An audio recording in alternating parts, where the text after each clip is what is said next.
오늘 나눌 말씀은 열왕기상 1장 1절 말씀입니다.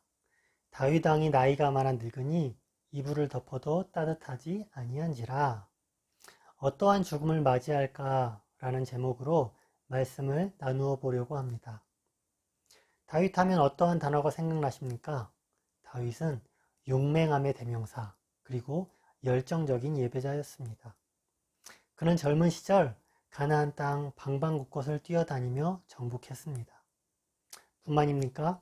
하나님의 괴가 자신의 성 안으로 들어올 때 그 누구보다 기뻐하며 사람들의 시선을 의식하지 않고 하체가 드러날 정도로 뛰며 예배했던 사람이었습니다. 그런 그가 노년에 몸이 차가워져 2절부터 4절에 나온 것처럼 이방의 어린 여인을 안고 있지 않으면 도저히 견딜 수 없는 신세가 되어져 버렸습니다.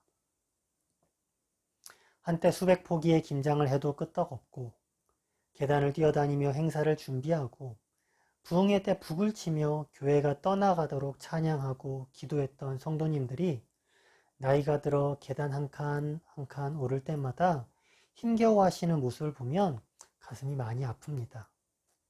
하지만 그 위대한 다윗도 그러했고 모세도 그러했듯 그것이 하나님의 섭리이고 그것이 곧 하나님의 얼굴을 대면하게 될 표징이란 것들을 기억하시길 바랍니다. 하지만 침대에 누워있던 다윗도 해야 할 일이 있었습니다.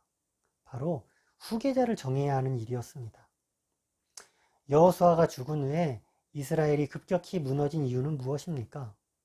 분명한 이유 중 하나는 바로 여호수아가 다음 세대를 위한 후계자 선정을 하지 않은 것입니다. 다윗이 침대에서 죽음을 기다리고 있을 때 핫기스의 아들 아도니아가 마치 자신이 왕인 것처럼 병거와 기병을 준비하고 왕처럼 행세했습니다. 7절을 보면 다윗이 그것을 보고도 그에게 섭섭하게 한 일이 없었더라. 다시 말하면 권면하거나 꾸짖지 않았다는 말입니다. 하나님은 다윗에게 솔로몬을 왕으로 삼으라고 분명히 말씀하셨지만 다윗은 노년에 후계자 작업을 하지 않았던 것입니다. 제가 어렸을 때 굉장히 자주 들었던 속담 중 하나가 호랑이는 죽어서 가죽을 남기고 사람은 죽어서 이름을 남긴다는 말이었습니다. 하지만 요즘 그 속담을 듣기가 쉽지가 않습니다. 왜냐하면 요즘은 이 땅이 다인 듯이, 이 땅이 마지막인 듯이 살아가는 세상이 되었기 때문입니다. 하나님을 믿는 성도들은 이 땅이 끝이 아님을 알고 있습니다. 이 땅이 영원하지 않다는 것을 믿고 있습니다.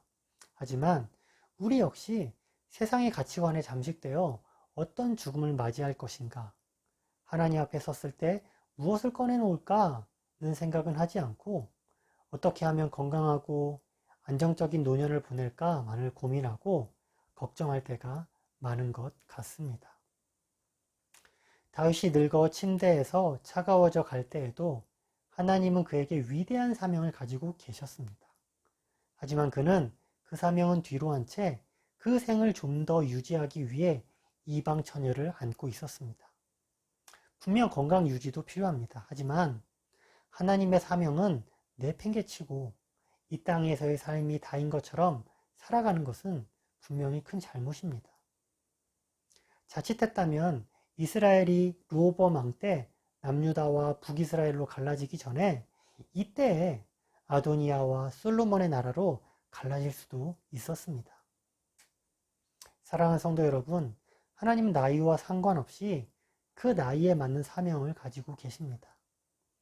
여러분이 어려서 뭐 하나 제대로 할 수 없을 때이든 반대로 늙어서 몸이 노쇠해져 갈 때이든 여러분은 하나님의 사명을 품은 존재임을 잊지 마시길 바랍니다. 그것이 아프리카에 가서 선교를 하거나 수십 명을 교회에 전도하는 그런 큰 사명이 아닐 수도 있습니다.